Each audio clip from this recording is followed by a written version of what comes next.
Good morning बच्चों। अब ये कोरोना का क्राइसिस के बाद नए सेशन के लिए पहली क्लास है और हम लोग नए सेशन के लिए ये क्लास शुरू कर रहे हैं।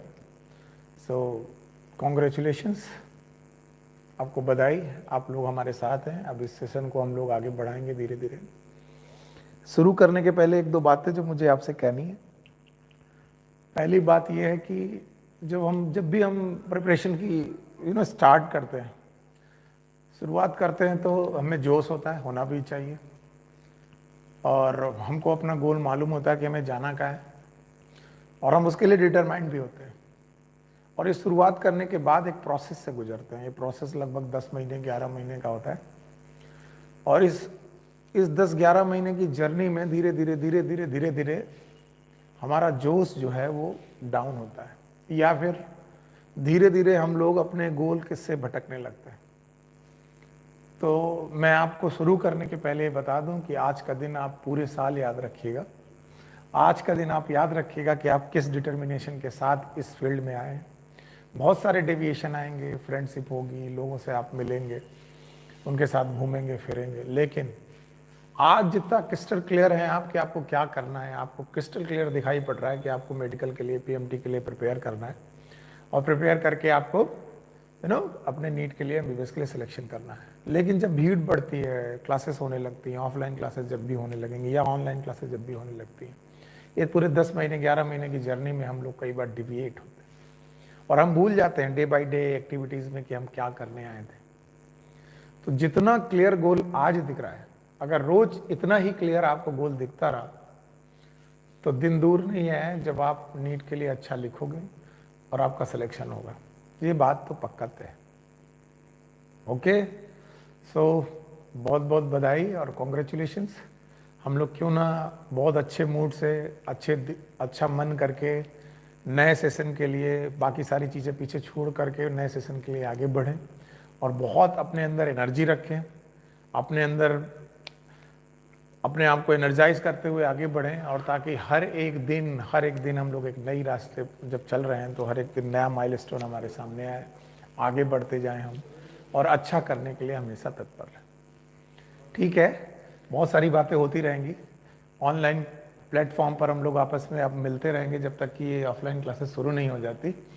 और मैं आपको वेरी बेसिक बातें, बहुत ज़्यादा बेसिक बातें बता दूं। पहली बात तो ये कि कोई कितना भी कहे, आपको कहीं के भी नोट्स ला करके दे, सबसे पहला जो काम आपको करना है वो अपनी एनसीईआरटी में फोकस करना है।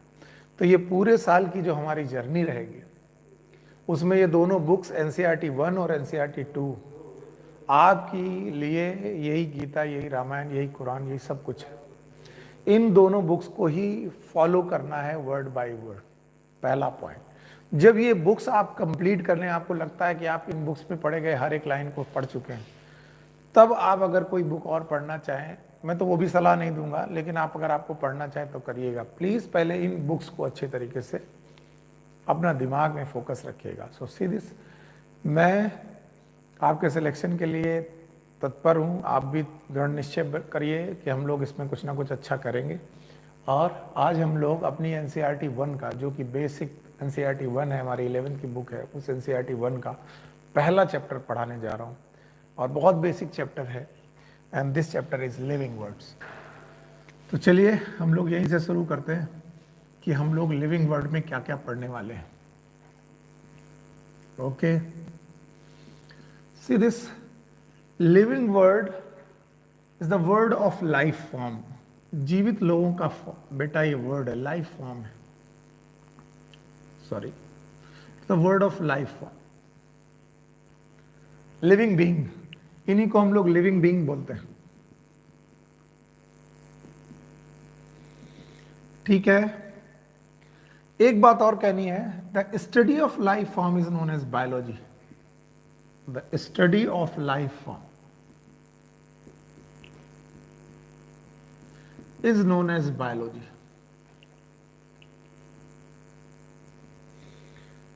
आपको मालूम है, आप जब लाइफ फॉर्म में आप पढ़ने जाएंगे तो आपको बायोलॉजी पढ़ने को मिलेगी। यस, लाइफ फॉर्म में बेसिकली दो तरीके के लोग आते हैं। बेसिकली ऐसा नहीं है, अगर हम 5 किंगडम क्लासिफिकेशन में जाएंगे तो हमें मालूम है 5 तरीके के लोग हैं, लेकिन बेसिक दो तरीके के लोग आते हैं। These are plants and animals. Plants और एनिमल्स की इन स्टडीज को हम लोग आगे बढ़ाएंगे और इनसे रिलेटेड बातें करते रहेंगे। तो study of life form is known as biology, और इस बायोलॉजी को एज अ सब्जेक्ट शुरू करने वाले साइंटिस्ट का नाम है अरिस्टोटल। इनका नाम याद रखिएगा, अरिस्टोटल, अरस्तु इनको बोलते हैं हिंदी में। He is known as father of biology.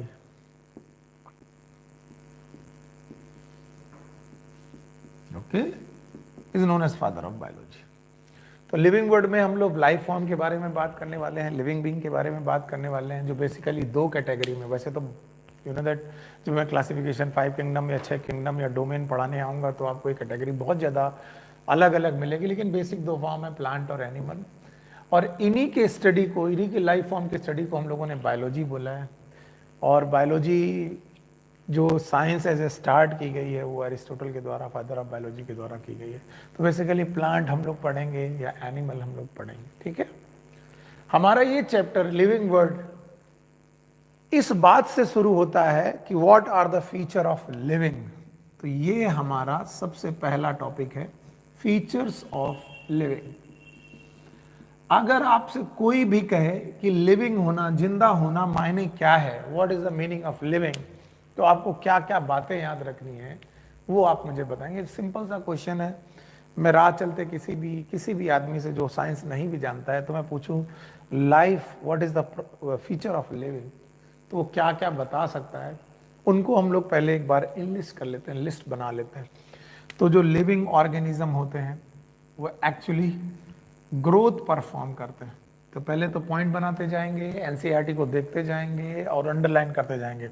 एक तो वो ग्रोथ करते हैं, दूसरा लिविंग ऑर्गेनिज्म एक प्रोसेस करते हैं जिसका नाम है रिप्रोडक्शन। याद रखना, पहला ग्रोथ है, दूसरा है रिप्रोडक्शन, तीसरा है बेटा सेंसिटिविटी। जितने भी लिविंग ऑर्गेनिज्म हैं वो अपने आसपास के एनवायरनमेंट के लिए सेंसिटिव है, it is known as sensitivity. चौथा रिस्पॉन्सिवनेस, अगर वो सेंसिटिव हैं तो अपने आसपास होने वाले घटनाक्रम को, जो भी घटनाएं चल रही हैं उनको रिस्पॉन्स करते हैं। सीधे आपके सामने से एक बिजली या लाइट जल रही है तो आप उसके लिए सेंस कर रहे हैं। लाइट का बहुत बड़ा सोर्स आपकी तरफ आ रहा है तो या तो आप उसकी तरफ जाएंगे या उससे दूर हटेंगे या कुछ भी करेंगे, ये आपका रेस्पॉन्सिवनेस है। तो सेंसिटिविटी और रेस्पॉन्सिव को मिलाकर हम बोलते हैं कॉन्शियसनेस। यानी अगर किसी के पास ये दो बातें हैं कि वो अपने आसपास होने वाली चीजों के लिए सेंसिटिव है और सेंसिटिव होने के बाद उस स्टिमुलस को रिसीव करके उस स्टिमुलस को रेस्पॉन्स कर लेता है, तो इसे बोलेंगे रेस्पॉन्सिवनेस। तो सेंसिटिविटी और रेस्पॉन्सिवनेस को मिला करके हम लोग बोलते हैं कॉन्शियसनेस। तो देखिए मैं बड़े आसानी से आराम से धीरे धीरे आपको एनालिसिस कर रहा हूँ। यही बेसिक काम आएंगे। Number 1 is growth, number 2 is reproduction, number 3 is sensitivity, number 4 is responsiveness. इसके अलावा there is one more, it is known as metabolism. Metabolism, तो ये 5 बेसिक फीचर हैं जो आप किसी भी लिविंग ऑर्गेनिज्म में देखोगे। अभी मैंने डेफिनेट डिफाइनिंग और नॉन डिफाइनिंग की बात नहीं की है, लेकिन ये 5 बातें हैं। पहले 1 is known as growth, reproduction, sensitivity, responsiveness, metabolism. अगर आप एनसीईआरटी ओपन करके पढ़ रहे हैं मेरे साथ, आप एनसीईआरटी ओपन करिए प्लीज, तो इन फीचर में कुछ और फीचर को ऐड ऑन किया जा सकता है। जैसे जो भी ऑर्गेनिज्म इस दुनिया में आया है, it can self replicate, it can self replicate. हालांकि रिप्रोडक्शन इससे मिलता जुलता टॉपिक है, लेकिन फिर भी आप सेल्फ रेप्लिकेट को रिप्रोडक्शन से अलग लिखेंगे।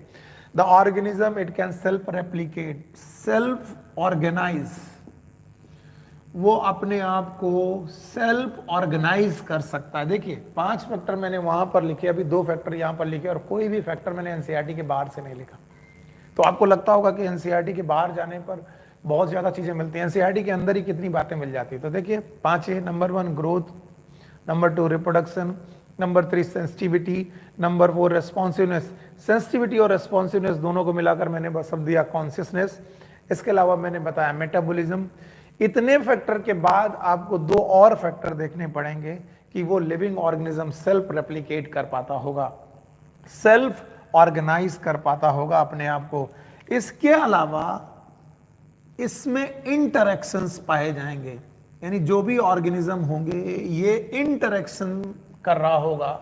ऑल्दो सेंसिटिविटी और रेस्पॉन्सिवनेस में भी इंटरेक्शंस दिख रहे हैं, लेकिन फिर भी इंटरेक्शन सेल टू सेल भी हो सकते हैं, ओके, टिश्यू टू टिश्यू भी हो सकते हैं, बॉडी के अंदर भी हो सकते हैं, सेल के अंदर साइटोप्लाज्म के इंटरेक्शंस हो सकते हैं।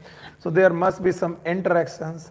इसके अलावा एक और पॉइंट है इमरजेंस, और ये एक बड़ी बढ़िया क्वालिटी है इमरजेंस।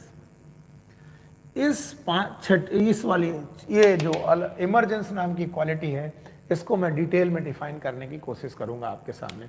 तो देखिए, अगर हम लोग अपने चैप्टर को आसानी से पढ़ने की कोशिश करें और हमें लगे कि पहले पेज में, लिविंग वर्ड के पहले पेज में क्या क्या बातें लिखी हैं, तो अगर आप ये 9 पॉइंट आपके दिमाग में आ जाते हैं, देन यू आर हीरो। देखिए कितना आसान है, बताओ कौन कौन से 9 पॉइंट हैं अगर आप देख रहे हो तो। यस, पहला कौन? यस, पहला ग्रोथ, दूसरा कौन? रिप्रोडक्शन, तीसरा कौन? Sensitivity, number 4 yes responsiveness. Sensitivity और रेस्पॉन्सिवनेस को बोलेंगे क्या? कॉन्शियसनेस। पांचवा कौन? मेटाबॉलिज्म। इसके अलावा कुछ और फीचर हैं, जैसे पांचवी का छठा कौन? Self replication. सातवां कौन? सेल्फ ऑर्गेनाइजेशन, अपने आप को ऑर्गेनाइज करके रखना। आठवां कौन? इंटरेक्शंस। और नौवां कौन? Emergence. You got my point? अब आपके सामने जो भी कुछ बोर्ड में लिखा है, इसको अपने ब्रेन तक पहुंचाने का काम करिए। देखिए हम लोगों ने क्या क्या पढ़ा इस पिछले 5 मिनट के अंदर। चलिए, चैप्टर का नाम है लिविंग वर्ड। लिविंग वर्ड में हम जिन चीजों को बारे में पढ़ने जा रहे हैं उनका नाम है लाइफ फॉर्म। लाइफ फॉर्म का मतलब लिविंग बीइंग। लिविंग बीइंग में 2 तरीके के लोग, या तो प्लांट या तो एनिमल, ठीक है। लाइफ फॉर्म की स्टडी को, study of life form, living being को हम लोग बायोलॉजी के नाम से जानते हैं। बायोलॉजी एज अ साइंस शुरू करने वाले साइंटिस्ट का नाम है एरिस्टोटल, और इन्हें फादर ऑफ बायोलॉजी भी कहा जाता है, ठीक। अब हम लोग बोलते हैं लिविंग वर्ड में लिविंग माने क्या? What is the meaning of living? Living के मायने क्या हैं? तो हम लोगों ने फीचर ऑफ लिविंग्स के बारे में बात किया, लिविंग बीइंग के लिए क्या क्या फीचर हो सकते हैं, और जो होशियार लोग हैं उन्हें 9 फीचर याद हैं।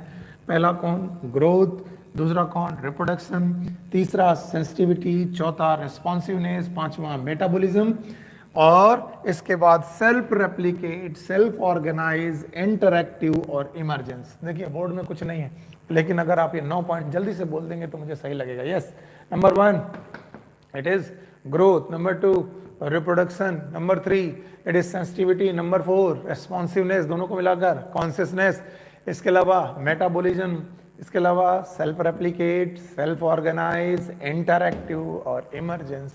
ये कुछ फीचर हैं जो हम लोग लिविंग के बारे में समझते हैं। तो सबसे पहला फीचर जो है वो हमें इसको एक्सप्लेन करना चाहिए। तो सबसे पहला फीचर है ग्रोथ। अब वो 9 पॉइंट हैं, उन 9 पॉइंट को एक एक करके, जिन बातों को हमें डिटेल में पढ़ना है उनको मैं एक एक करके पढ़ाने जा रहा हूं। आप समझते जाइए और मुझे बताते जाइए। What is growth? Growth is irreversible permanent increase in mass and number of cell of the organism. देखिए मैंने क्या क्या बोला। इट इज इरिवर्सिबल, मैं धीरे धीरे आपको छोटे छोटे पॉइंट लिख रहा हूं। इरिवर्सिबल पहला पॉइंट। दूसरा पॉइंट परमानेंट। ग्रोथ जो है उसे इरिवर्सिबल माना जाए और परमानेंट माना जाए। It is irreversible permanent increase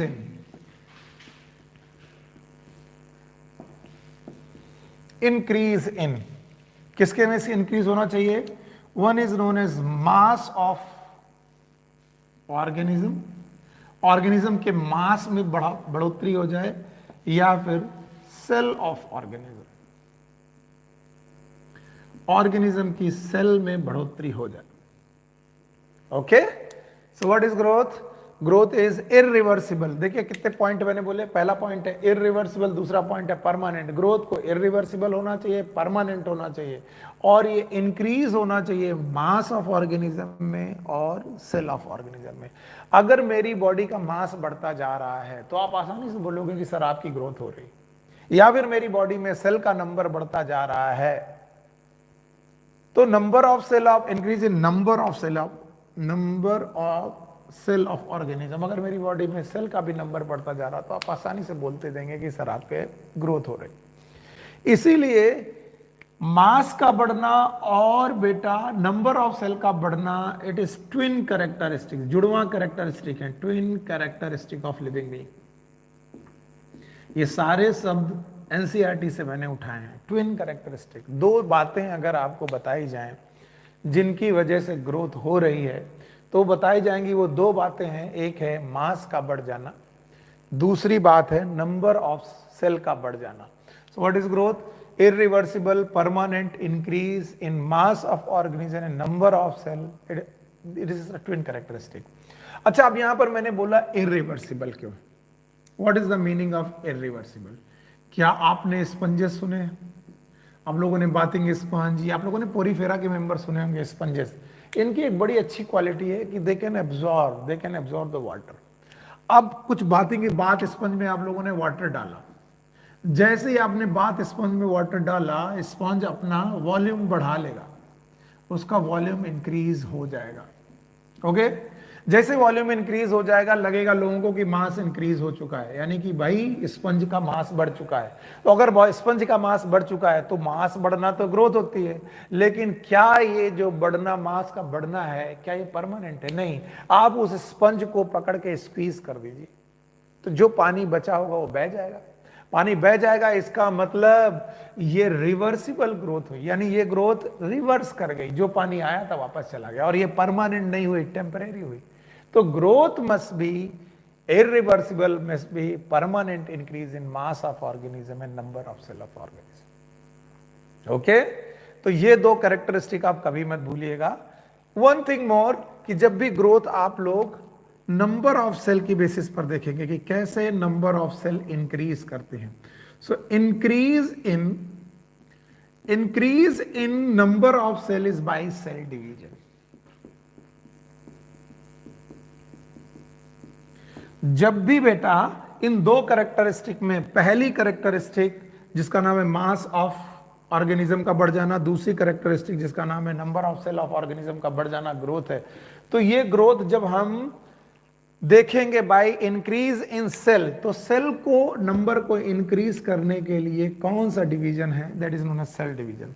cell division में भी बेसिकली जो मेन सेल डिवीजन है, इट इज माइटोसिस। ये माइटोसिस और मियोसिस क्या है, जब मैं आपको सेल चैप्टर पढ़ा रहा हूँ और सेल डिवीजन चैप्टर पढ़ा रहा हूँ तब मैं आपको याद समझाऊंगा। खैर, अभी फिलहाल के लिए आप मान के चलें कि एक कोशिका डिवाइड करती है, उन प्रोसेस का नाम सेल डिवीजन है, वो दो प्रकार के होते हैं, one is mitosis and meiosis. इतना तो सब लोग जानते हैं। खैर, अब जब कभी भी ऑर्गेनिज्म अपना नंबर ऑफ सेल बढ़ा करके, सेल का नंबर बढ़ाकर ग्रो करने की कोशिश कर रहा है तो क्या कर रहा होगा और कैसे कर रहा होगा, चलिए समझने की कोशिश करते हैं। मैंने पहले ही बोल दिया था, इसको पहले देखते हैं प्लांट में, कि प्लांट में जो ग्रोथ है वो नंबर ऑफ सेल को बढ़ाकर कैसे होती है। एज वी ऑल नो, हम सबको मालूम है, प्लांट की रूट में पाया जाता है एपिकल मेरिस्टेम। आप भूले नहीं हैं तो प्लांट की रूट में एपिकल मेरिस्टेम पाया जाता है। प्लांट के स्टेम में भी बेटा एपिकल मेरिस्टेम पाया जाता है। अगर आप भूले नहीं है तो यहां पर भी एपिकल मेरिस्टेम पाया जाता है, रूट में भी एपिकल मेरिस्टेम पाया जाता है। इवन आपको मालूम है नोड्स के बीच में, जो नोड्स के बीच में यहां पर इंटरकैलरी मेरिस्टेम पाया जाता है। अब मैं आपसे कह रहा हूं कि ये एपिकल मेरिस्टेम, जिन्हें हम लोग शूट एपेक्स बोल रहे हैं, प्लांट की एपेक्स बोल रहे हैं, या ये एपिकल मेरिस्टेम जिसे हम लोग रूट एपेक्स बोल रहे हैं, या वो इंटरकैलरी मेरिस्टेम जिसको हम लोग नोड बोल रहे हैं, इन मेरिस्टेम की खास बात क्या है? आप मुझे बताइए कि इन मेरिस्टम की खास बात क्या है। आप हमेशा बोलेंगे मेरिस्टम वो टिश्यू है विच कैन डिवाइड।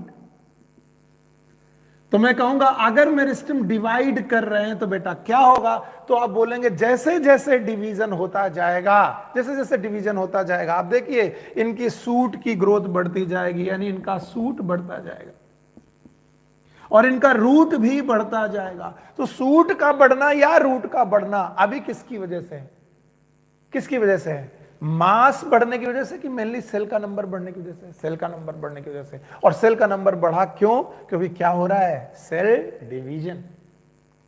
तो देखिए plant throughout life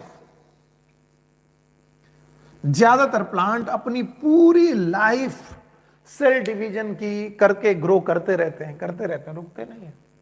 plant के एपिकल मेरिस्टम कॉन्टिन्यूअस बढ़ते रहते हैं, रूट कॉन्टिन्यूअस बढ़ती रहती है, उनकी ब्रांचेस भी कॉन्टिन्यूअस बढ़ती रहती है, इंटरकैलरी मेरिस्टम से भी बेटा नोड्स बढ़ते रहते हैं, सूट भी ऊपर बढ़ती रहती है, रूट भी नीचे की तरफ बढ़ती रहती है। तो याद रखना प्लांट में जो सेल डिवीजन की ग्रोथ है, ये सेल डिवीजन की जो ग्रोथ है ये लाइफ टाइम होती रहती है, लाइफ टाइम, जिंदगी भर होती रहती है। अभी मैं कुछ और पढ़ाने जा रहा हूं, उसके लिए मेरे को ये पोर्शन खाली चाहिए, तो मैं आपको समझाने की कोशिश कर रहा हूं, आप भूलिएगा नहीं। इसलिए जो आपकी बुक में है पहले उसको समझने की, जो बोर्ड में पहले समझने की कोशिश करिए। What is growth? Growth is irreversible permanent increase in mass of organism and number of cell. Okay, फिर मैंने बोला कि ये इनकी दो कैरेक्टरिस्टिक है, ट्विन कैरेक्टरिस्टिक हैं। फिर मैंने आपको बताया कि सेल डिवीजन से ग्रोथ कैसे हो रही। तो ग्रोथ बाय सेल डिवीजन अभी अभी आपके सामने मैंने डिस्कस किया, ग्रोथ बाय सेल डिवीजन। और ये ग्रोथ बाय सेल डिवीजन मैंने कहां पर डिस्कस किया? It is discussed in plants. और हम लोग इस नतीजे पे पहुंचे कि plant can grow by cell division there throughout life. वो अपनी पूरी जिंदगी भर सेल डिवीजन के साथ इंक्रीज करते रहते हैं, अपनी बॉडी का मास भी बढ़ाते रहते हैं और अपनी ग्रोथ भी करते रहते हैं। Now it is for animals. वैसे तो बहुत सारे एनिमल्स हैं, कुछ एक्सेप्शन भी हैं, लेकिन चलिए मैं एनिमल के नाम पर ह्यूमन को लेकर के चलता हूं। अब एनिमल्स के केसेस में मैं आपको बताऊं, आपने बोन देखी है, बोन्स है, ओके। बोन के जो ये एंड्स हैं, दीज नोन एज एपीफाइसिस।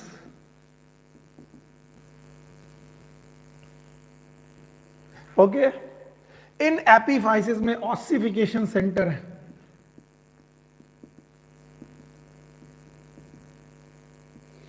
और इस ऑसिफिकेशन सेंटर के पास जो सेल्स हैं वो सेल डिवाइड कर रहे हैं, और सेल डिवीजन होने की वजह से बोन की लेंथ बढ़ती जा रही है। और जैसे जैसे बोन की लंबाई बढ़ेगी, हम ह्यूमन बीइंग की हाइट बढ़ती जा रही है। अब मैं आपसे क्वेश्चन पूछता हूं, क्या ये हाइट बढ़ना मेरा जिंदगी भर चलता रहेगा? नहीं चलता रहेगा। एक सर्टेन एज के बाद ये हाइट बढ़ना रुक जाएगा। इसका मतलब है सर्टेन एज के बाद ये एपीफाइसिस के जो एंड हैं ये ब्लॉक हो जाएंगे, क्लोज हो जाएंगे। इसका मतलब है सर्टेन एज के बाद जो हमारा सेल डिवीजन वाला ग्रोथ है एनिमल में वो खत्म हो जाएगा। तो हम कह सकते हैं animal grow by cell division up to certain age. अब दोनों चीजें आपके सामने अगल बगल रखी हुई हैं, दोनों को समझ लीजिए। प्लांट क्या जिंदगी भर अपनी लंबाई, चौड़ाई, ऊंचाई, ब्रांचेस बढ़ाते रहेंगे? यस। हम लोग अपनी जिंदगी भर अपनी लंबाई नहीं बढ़ा सकते। हमारी लंबाई बढ़ती जाएगी अप टू प्यूबर्टी तक, और प्यूबर्टी के कुछ सालों तक, प्यूबर्टी प्लस कुछ ईयर तक, 22 से 25 साल तक कर अंदर आते आते जब आपकी उम्र 25 साल तक आती है, आपके ऑसिफिकेशन सेंटर क्लोज हो जाते हैं, हड्डियों का बढ़ना बंद हो जाता है। हड्डियों का बढ़ना बंद हो जाता है, इसका मतलब आपकी बोन लंबाई में बढ़ना बंद हो गई, लंबाई में बढ़ना बंद हो गई, आप लंबा होना बंद हो गए। आपके हाथ जितना साइज है उतने ही रहेंगे, पैर जितने साइज है उतने ही रहेंगे। तो अब आपकी जो सेल डिवीजन वाली ग्रोथ है वो एक सर्टेन एज तक चली, एक सर्टेन एज के बाद ये सेल डिवीजन वाली ग्रोथ रुक गई। सो यहीं पर खड़े होकर के सोचना है कि plant throughout life cell division करके ग्रो करता है, लेकिन animal grow by cell division up to a certain stage. तब एक क्वेश्चन बड़ा बढ़िया बनता है, तो क्या एनिमल में सर्टेन एज के बाद सेल डिवीजन बंद हो जाता है? नो, आफ्टर सर्टेन एज, कुछ एज के बाद भी, जो एज के बाद है, सेल डिवीजन कंटिन्यू रहता है। इट कंटिन्यूज, ये कंटिन्यू रहता है, बट फॉर रीजनरेशन, ये केवल रीजनरेशन के लिए कंटिन्यू रहता है, यानी पुरानी सेल को रिप्लेस करके नई सेल आती रहती है। जैसे मेरी स्किन, पुरानी स्किन निकलती रहती है, नई स्किन आती रहती है, जैसे मेरे हेयर बढ़ते रहते हैं, पर ये ग्रोथ कैसी है? ये रीजनरेशन वाली ग्रोथ है। तो याद रखना, एनिमल में cell division throughout life हो सकता है, लेकिन सेल डिवीजन से ग्रोथ थ्रू आउट लाइफ नहीं है। फिर सुनिएगा, क्वेश्चन गड़बड़ मत करिएगा। अगर कोई पूछे कि एनिमल में cell division throughout life होता है कि नहीं होता, बिल्कुल होता है। लेकिन कोई पूछे कि क्या एनिमल में सेल डिवीजन करके ग्रोथ थ्रू आउट लाइफ होती है? नहीं, ग्रोथ थ्रू आउट लाइफ नहीं होती सेल डिवीजन से। यस, सेल डिवीजन होता रहता है फॉर रीजनरेशन, बहुत सारे कामों के लिए सेल डिवीजन होता रहता है। सो ये दो बातें थी जो आपको प्लांट में सीखनी चाहिए, चलिए, और एनिमल में सीखनी चाहिए। तो ठीक है, एक बार फिर से इसे रिवाइज करते हैं और आगे बढ़ते हैं कि ग्रोथ की ट्विन कैरेक्टरिस्टिक में एक कैरेक्टरिस्टिक थी नंबर का बढ़ जाना, दूसरी कैरेक्टरिस्टिक थी मास का बढ़ जाना। नंबर बढ़ाने, नंबर ऑफ सेल को बढ़ाने के लिए हमारे पास प्रोसेस है, प्रोसेस का नाम है सेल डिवीजन।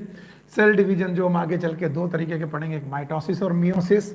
हम लोगों ने प्लांट में मेरिस्टम पढ़े, एपिकल मेरिस्टम, एपिकल मेरिस्टम में रूट एपेक्स पढ़ा, सूट एपेक्स पढ़ा, इंटरकैलरी मेरिस्टम पढ़े। इंटरकैलरी मेरिस्टम हो या एपिकल मेरिस्टम हो, इनमें सेल डिवीजन हो रहा है और ग्रोथ होती जा रही, तो प्लांट में ग्रोथ थ्रू आउट लाइफ होती जाएगी, कभी रुकने वाली नहीं, अगर प्लांट पेरिनियल है तो।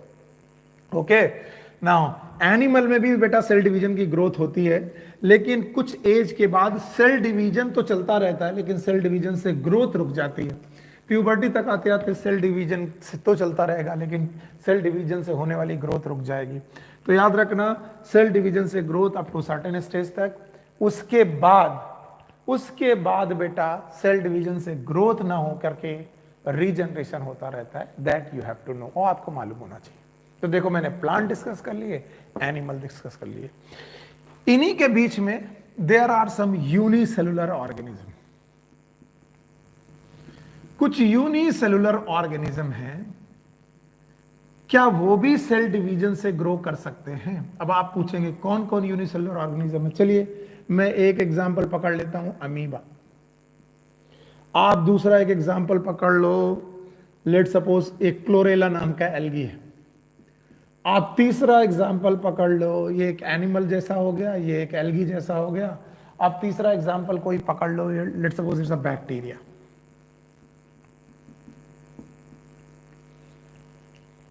बहुत बढ़िया लाइन है एनसीईआरटी की जो मैं पढ़ाने की कोशिश कर रहा हूं। ओके, तो हुआ क्या कि जैसे ही एक ऑर्गेनिज्म लिया, let suppose it is amoeba, amoeba है या बैक्टीरिया ले लीजिए, मान लीजिए बैक्टीरिया है, और एक बैक्टीरिया यूनिसेलुलर ऑर्गेनिज्म है और ये सेल डिवीजन करके ग्रोथ करना चाहता है। ये चाहता है कि ये ग्रो करे और सेल डिवीजन करके करे। तो जैसे ही सेल डिवीजन करेगा, बैक्टीरिया एक से कितने हो जाएंगे? 2, इसे बोलेंगे सेल डिवीजन।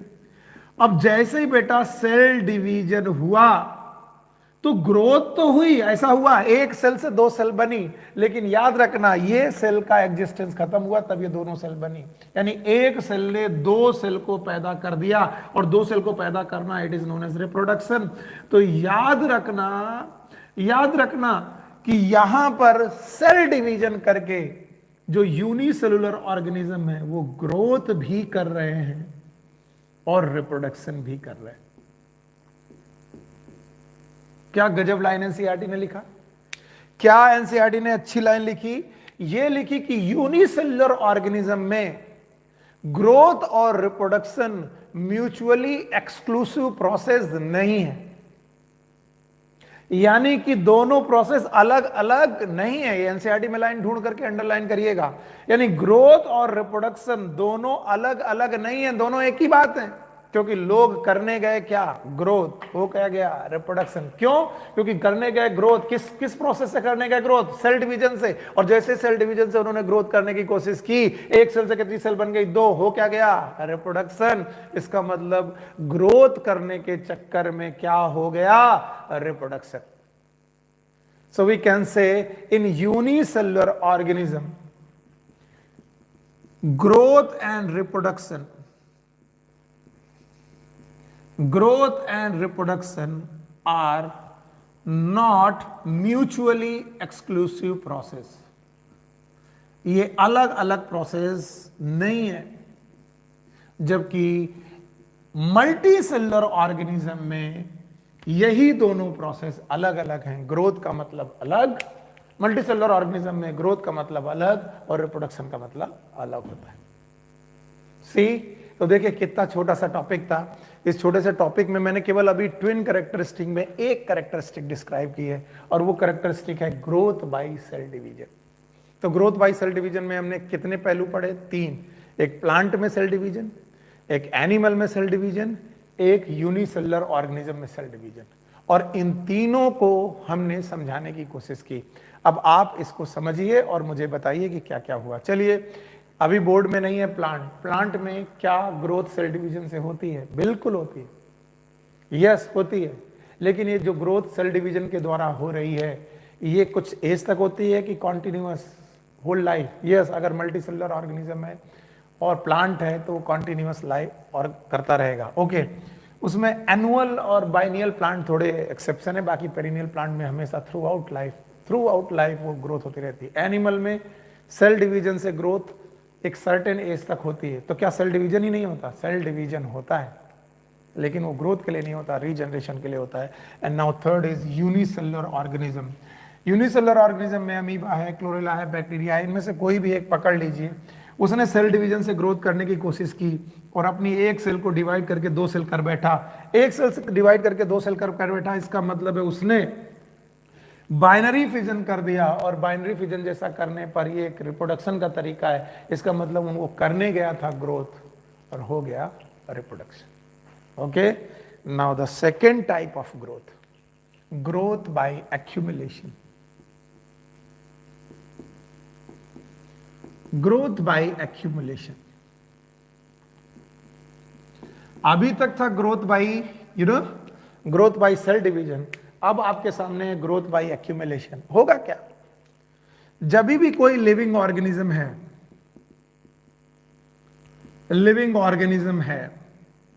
वो लिविंग ऑर्गेनिज्म अपनी कोशिकाओं को डिवाइड करके, एक कोशिका से 2 कोशिका बना करके अपनी ग्रोथ कर रहा है, तो it is was the growth by cell division. लेकिन मान लीजिए एक कोशिका में पाया गया साइटोप्लाज्म ही अपने आप के अमाउंट को इंक्रीज कर ले,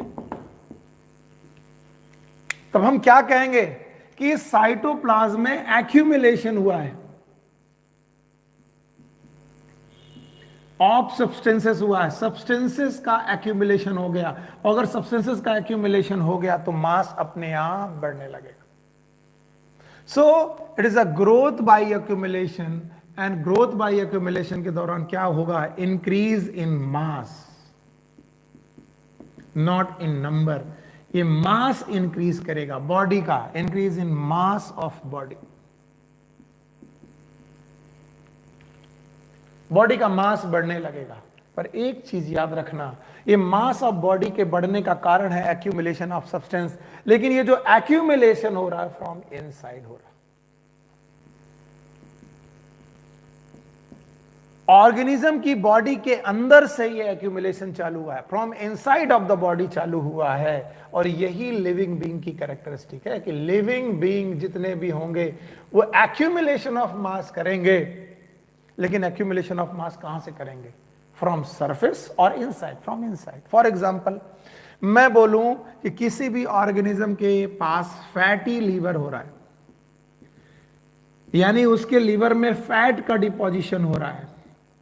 इसका मतलब है उसके लीवर में जो फैट का डिपोजिशन हो रहा है, ये फैट का डिपोजिशन कहां से हो रहा है? क्या हमने बाहर से फैट उसमें अटैच किया है? नो। हमारी बॉडी में जो हमने खाना खाया, उस खाने में जो बेटा फैट थे, उस फैट ड्रॉपलेट का एक्यूमुलेशन लीवर में हो रहा था। It is accumulation from inside. You got my point? In point को समझ लेना बहुत ज्यादा जरूरी है, इसके पहले कि मैं कुछ और बातें करूं। सो ग्रोथ बाय एक्यूमुलेशन में लिविंग ऑर्गेनिज्म में इंक्रीज इन मास हो रहा है, मास बढ़ता जा रहा है, और ये मास का इंक्रीज होना मतलब प्रोटोप्लाज्म को सिखाओ कि प्रोटोप्लाज्म में इंक्रीमेंट हो रहा है, और प्रोटोप्लाज्म अगर ये बढ़ता जा रहा है तो आप देख रहे हैं ग्रोथ मास बढ़ता जा रहा है। लेकिन ये जो बेटा एक्यूमुलेशन है वो आउटसाइड से है कि इनसाइड से? It is from inside, it is from inside. You got my point? अभी देखो, वो लोग कहते हैं कि एक्यूमुलेशन तो नॉन लिविंग चीजों में भी हो सकता है। यहां पर मैंने लिविंग चीजें पढ़ाई हैं, आपको ध्यान से देखिए। अभी एक्यूमुलेशन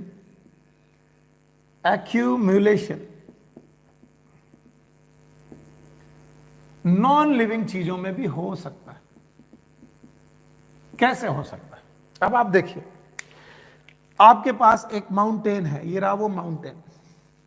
सर्दियों में इस माउंटेन में आइस का डिपोजिशन हो गया, आइस डिपोजिशन हो गया। जैसे इस आइस डिपोजिशन हुआ, इस माउंटेन का मास बढ़ गया। मास बढ़ा due to accumulation of ice, और ये जो आइस का एक्यूमुलेशन हुआ, इट इज फ्रॉम इनसाइड और फ्रॉम आउटसाइड? From outside. लेकिन चूंकि हम ग्रोथ पहले ही बोल चुके हैं, ग्रोथ बाय एक्यूमुलेशन, एक्यूमुलेशन के वजह से भी ग्रोथ हो सकती है, तो भाई हम मानेंगे तो यही कि बेटा ये माउंटेन भी ग्रो कर रहा है, इसकी भी ग्रोथ हो रही। लेकिन अंतर देखिए, जो लिविंग ऑर्गेनिज्म में एक्यूमुलेशन है फ्रॉम इनसाइड है, और जो बेटा नॉन लिविंग या डेड चीजों में या नॉन लिविंग चीजों में एक्यूमुलेशन है वो फ्रॉम आउटसाइड है। तो नो डाउट ये भी मास बढ़ने से बढ़ रहा है, ये भी मास बढ़ने से बढ़ रहा है, लेकिन दोनों के मास बढ़ने में ग्रोथ हो रही है, नो डाउट ग्रोथ हो रही है। लेकिन ये ग्रोथ आपको ध्यान देने वाली है कि एक फ्रॉम इनसाइड और एक फॉर आउटसाइड है। तो भैया growth by accumulation it can be perform by both, by living as well as by non living.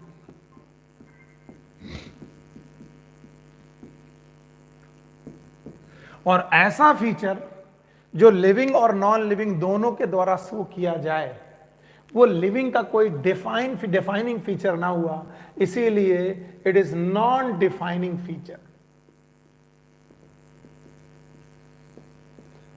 Non defining feature होगा, डिफाइनिंग फीचर नहीं है। इसका मतलब अगर कोई कह दे कि इस दुनिया में एक बॉडी है जो ग्रो कर रही, वो लिविंग ही होगी, क्या ये डिफाइनिंग तरीका है कि इस दुनिया में एक चीज है जिसका मास बढ़ रहा है वो लिविंग ही होगा? नहीं। जैसे इस माउंटेन का मास बढ़ता जा रहा है due to deposition of ice, क्या ये हमेशा लिविंग ही होगा? नहीं। इसका मतलब हम श्योर शॉर्ट नहीं है, श्योरली नहीं बोल सकते कि जिसका भी मास बढ़ेगा, जिसका भी मास बढ़ेगा वो लिविंग ही होगा, ऐसा नहीं। मनोज बेटा थोड़ी देर के लिए ऐसे ही चला। तो आप ये ध्यान सुन लें कि हर वो चीज जिसका मास इंक्रीज करेगा जरूरी नहीं है कि वो हमेशा लिविंग ही रहे, याद रहेगा। इसलिए growth is non defining feature. ये नॉन डिफाइनिंग फीचर है, इसको हम लोग डिफाइनिंग फीचर में कैलकुलेट नहीं करते। तो चलिए 9 फीचर मैंने आपको लिखाए थे, 9 फीचर। 9 फीचर में पहला फीचर आपके सामने मैंने अभी एक्सप्लेन किया, that was the growth.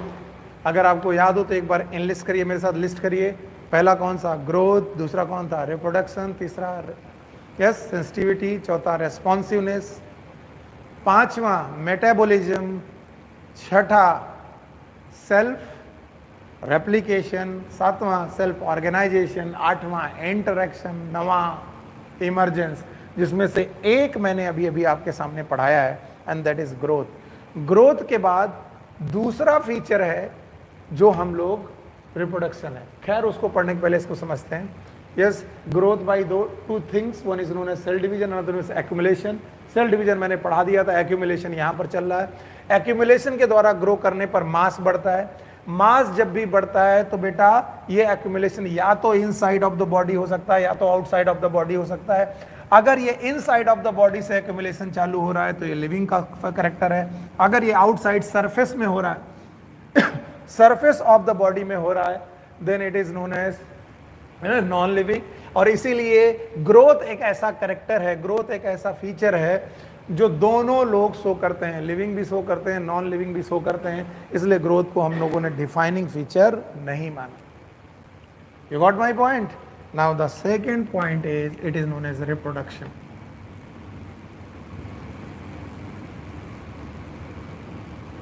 Reproduction, लोग ऐसा मानते हैं कि जो ऑर्गेनिज्म इस दुनिया में आए हैं वो रिप्रोडक्शन करेंगे। What is reproduction? रिप्रोडक्शन दो शब्दों से मिलकर बना हुआ है, आप इनको भूलिएगा नहीं। वन इज नोन एज री, दूसरा शब्द है प्रोडक्शन। और देखिए, अगर इसे रॉकेट साइंस की तरह ना पढ़ा जाए, नॉर्मल आम बोलचाल की भाषा में के हिसाब से पढ़ा जाए, तो यह है अपने जैसे लोगों को प्रोड्यूस करना। री मतलब जैसा मैं हूं ठीक वैसा, री मतलब ठीक वैसा ही, प्रोडक्शन मतलब प्रोड्यूस करना। तो reproduction is a process, is a biological process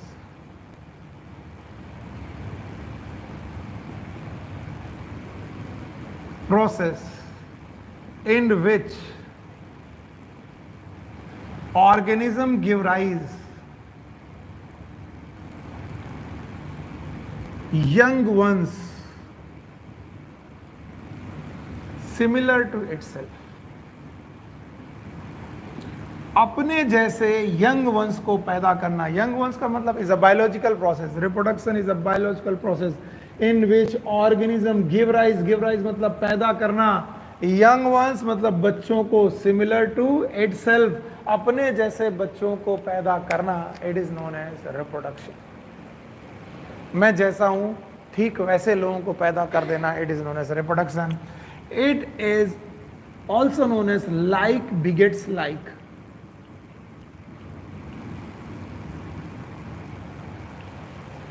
अपने जैसे लोगों को इस दुनिया में लाना, it is known as reproduction.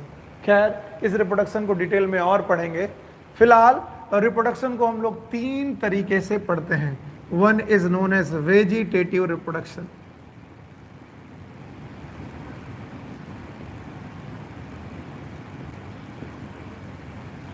Number दूसरा है एसेक्सुअल रिप्रोडक्शन,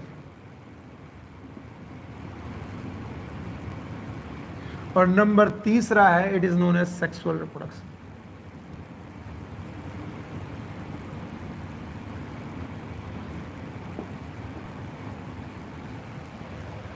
याद रहेगा?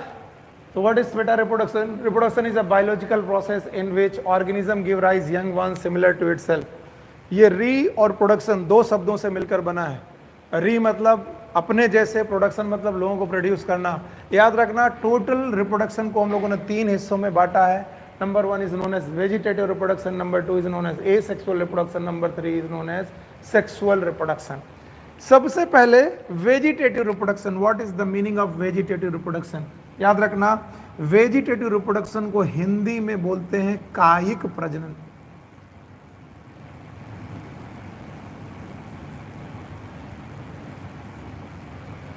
कायिक प्रजनन का मतलब काया, काया का मतलब बॉडी, यानी रिप्रोडक्शन के दौरान बॉडी का अपना ही पार्ट्स किसी नए बच्चे को पैदा कर दे, अपने बॉडी का पार्ट ही बेटा नए ऑर्गेनिज्म को पैदा कर दे, then it is known as vegetative reproduction. बहुत सही समझ लेना जरूरी है।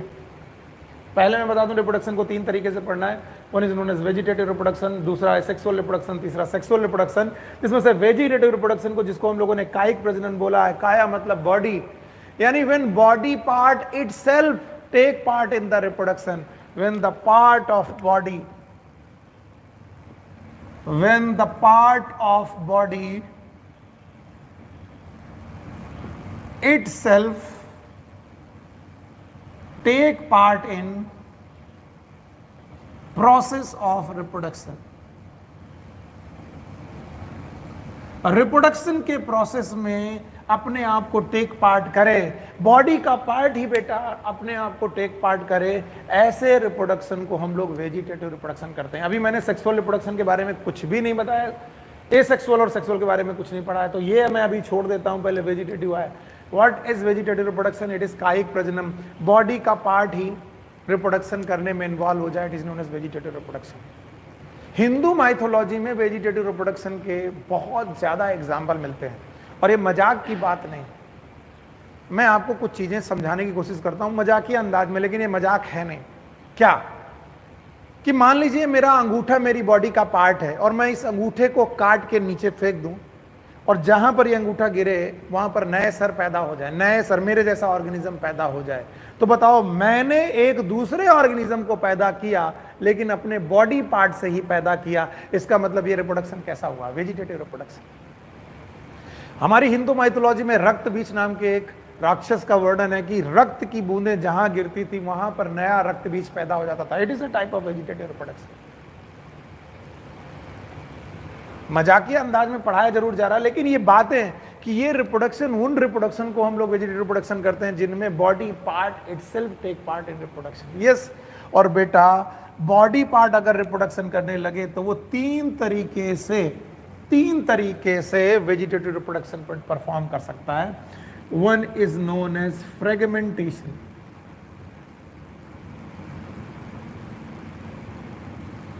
Number two is known as fission, number three is known as budding,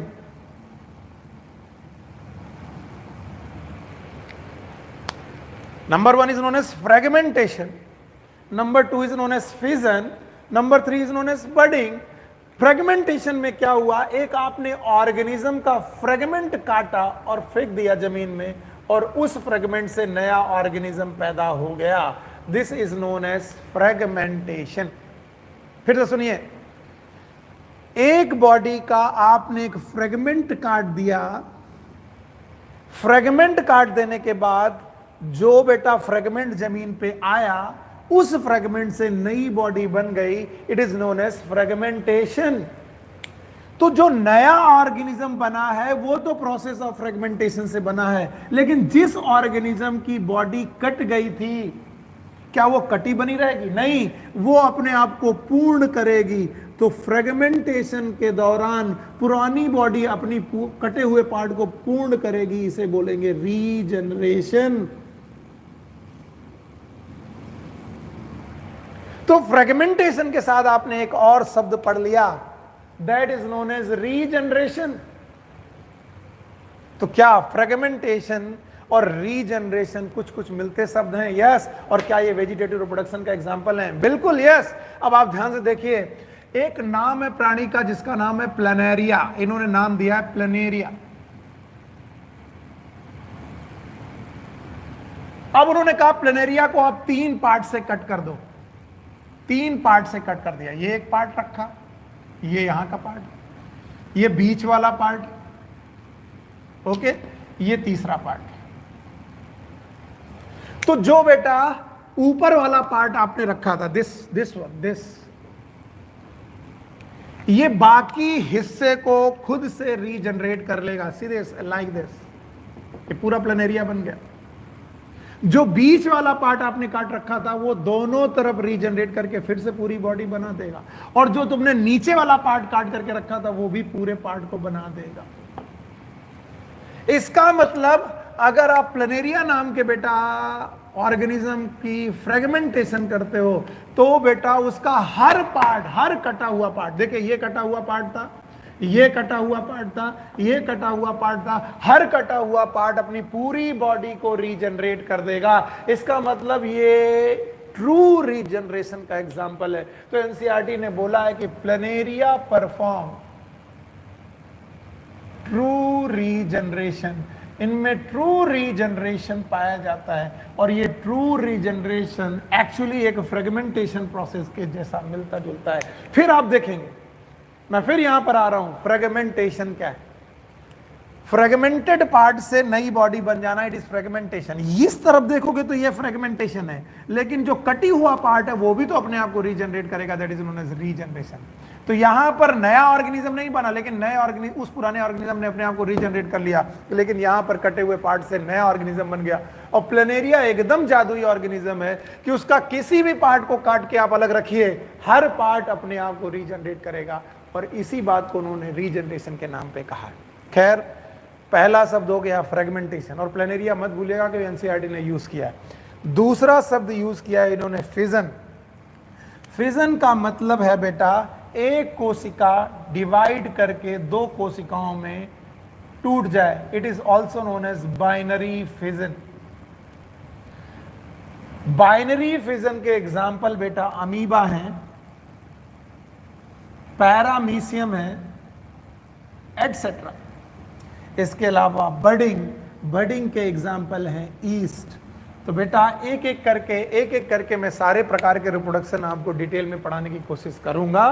फिलहाल आप बोर्ड में लिखी हुई जितनी बातें हैं उनको रिमाइंड करने की कोशिश करिए, रिवाइज करने की कोशिश करिए, आपको मजा आएगा। चलिए, पहली बात, हम लोगों ने लिविंग ऑर्गेनिज्म का दूसरा कैरेक्टर डिस्कस करने की कोशिश की। दूसरा कैरेक्टर है रिप्रोडक्शन। रिप्रोडक्शन में री और प्रोडक्शन है, अपने जैसे लोगों को प्रोड्यूस करना। It is a biological process in which organism give rise young one similar to itself. अपने जैसे लोगों को पैदा किया जा रहा है। टोटल 3 प्रकार का बेटा एक्सप्लेनेशन है रिप्रोडक्शन का। पहला एक्सप्लेनेशन है वेजिटेटिव रिप्रोडक्शन, दूसरा है बेटा एसेक्सुअल रिप्रोडक्शन, तीसरा सेक्सुअल रिप्रोडक्शन। अभी तक के लेक्चर में मैंने केवल वेजिटेटिव पढ़ाया है, एसेक्सुअल नहीं पढ़ाया, सेक्सुअल नहीं पढ़ाया। बेटा वेजिटेटिव रिप्रोडक्शन, जिसका हम लोग कायिक प्रजनन बोलते हैं, when the body part itself involve in the reproduction, it is known as vegetative reproduction. 3 तरीके से पार्ट बताए मैंने, वन इज फ्रेगमेंटेशन, दूसरा फ्यूजन, तीसरा बडिंग।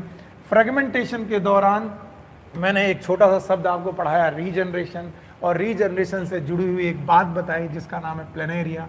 प्लेनेरिया से जुड़ी हुई ये बात बेटा इस तरीके से हम लोगों ने आगे आपको समझाने की कोशिश की। तो देखिए, प्लेनेरिया से जुड़ी हुई बात आपकी बुक में दी गई थी, वो मैंने आपको पढ़ाई। इसके बाद का जो रिप्रोडक्शन है, it is known as asexual reproduction. और फिर दूसरा पार्ट है सेक्सुअल रिप्रोडक्शन।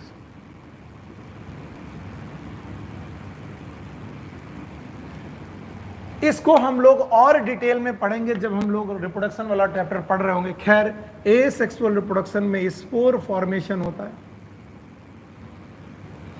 आप लोगों ने नाम सुने होंगे, जू स्पोर्स, ए प्लानोस्पोर्स। इसके अलावा आपने कोनिडिया का नाम सुना होगा, कोनिडिया फॉर्मेशन। ये सारे तरीके बेटा स्पोर फॉर्मेशन के तरीके हैं, ये एसेक्सुअल रिप्रोडक्शन के तरीके हैं, जो मैं डिटेल में बाद में पढ़ाऊंगा, और ज़्यादा आपको उस पर जाना भी नहीं है। अब आप अगर इनके एग्जाम्पल पढ़ने की कोशिश करें तो जू स्पोर फॉर्मेशन में एल्गी आएंगे, ओके, फंजाई आएंगे, और एल्गी और फंजाई कैसे स्पोर बनाएंगे वो धीरे धीरे मैं पढ़ाऊंगा। कोनिडिया आएंगे जो कि बेटा कोनिडिया फंजाई के द्वारा बनाए जाएंगे। देयर आर डिटेल टॉपिक जो हमें डिटेल तरीके से पढ़ना है, वो हम लोग पढ़ ही लेंगे। आज हम लोग एसेक्सुअल रिप्रोडक्शन के बाद सेक्सुअल रिप्रोडक्शन पढ़ते हैं। सेक्सुअल रिप्रोडक्शन में 2 लोग, जिनमें से एक मेल दूसरा फीमेल इन्वॉल्व होते हैं। मेल और फीमेल दोनों इन्वॉल्व होने के बाद दोनों लोग गैमीट बनाते हैं। मेल गैमीट बनाएंगे और फीमेल गैमीट बनाएंगे। मेल और फीमेल गैमीट बन जाने के बाद इन दोनों गैमीट का फ्यूजन होगा, that is known as fertilisation. Fertilisation के बाद जाइगोट बनेगा, और जाइगोट से फिर बेटा ऑर्गेनिज्म बनेगा।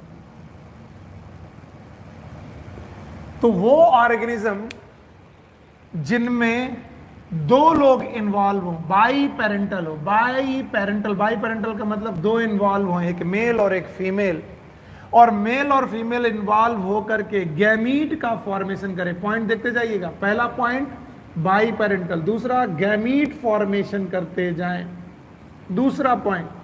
तीसरा, गैमीट फॉर्मेशन के बाद उनका फर्टिलाइजेशन हो।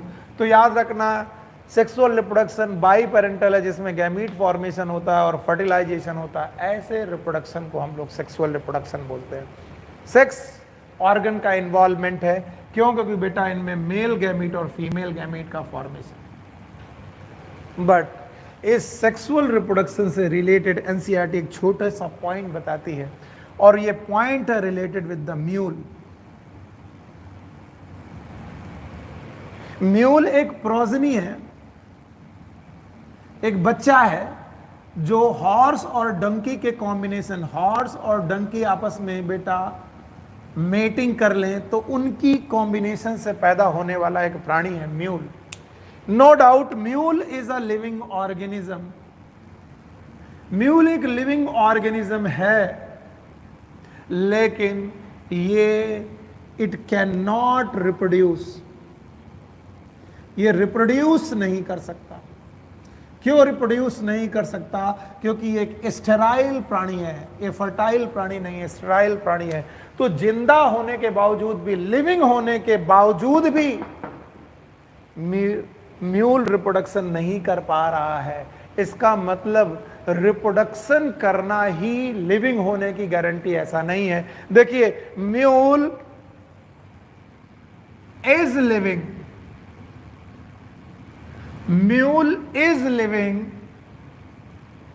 But can not reproduce. Living तो है लेकिन रिप्रोड्यूस नहीं कर सकता। इसका मतलब रिप्रोडक्शन हर लिविंग बंदे की प्रॉपर्टी हो ये जरूरी नहीं है, और इसी वजह से reproduction again it is not a defining property. Reproduction is not defining character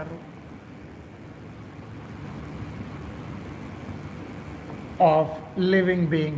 living being का ये कोई डिफाइनिंग कैरेक्टर नहीं हुआ। तो हम लोगों ने दो कैरेक्टर पढ़े, पहला कैरेक्टर पढ़ा ग्रोथ, दूसरा पढ़ा रिप्रोडक्शन। ये लिविंग के कैरेक्टर हैं लेकिन डिफाइनिंग नहीं है, क्योंकि हर लिविंग ऑर्गेनिज्म, हर ऑर्गेनिज्म जिसमें ग्रोथ हो वो लिविंग हो जरूरी नहीं है। मैंने माउंटेन से प्रूव किया था। और हर लिविंग ऑर्गेनिज्म जरूरी नहीं है कि वो रिप्रोडक्शन करे। जैसे ह्यूमन के केस में इनफर्टाइल कपल भी होते हैं। इनफर्टाइल कपल आप लोगों ने बहुत सुना होगा कि कुछ लोगों को बच्चा नहीं होता। तो क्या इनफर्टाइल कपल जिंदा नहीं है? यस, जिंदा हैं, लेकिन बेटा ये रिप्रोड्यूस नहीं कर पाए, और रिप्रोड्यूस नहीं कर पाए तो इसका मतलब reproduction is not a defining feature for the living organism. So how was the class? ये बताने के लिए आप हमें कमेंट जरूर करिएगा, और ये क्लास हम लोग कंटिन्यू करेंगे और बहुत एनर्जी के साथ करेंगे। आज पहला दिन था, आपको कैसी लगी ये क्लास आप बताइएगा, और भी जो सुधार होंगे वो हम लोग करते रहेंगे। और बहुत बहुत एक बार फिर से आप लोगों को बधाई। जर्नी लंबी है लेकिन कठिन नहीं है, यू नो, हम लोग उसे आसानी से पा सकते हैं। कठिन बनाना, मुश्किल बनाना उसको हमारे हाथ में। अगर हम रोज का रोज मेहनत करेंगे, पाइल अप वर्क नहीं करेंगे, रोज काम करेंगे, तो ये जर्नी आसान से धीरे धीरे चलते चलते पूरी कर पाएंगे। सो एक बार फिर से नए सेशन के लिए थैंक यू, और नए सेशन के लिए congratulation and thank you very much. Take care, good luck, bye bye.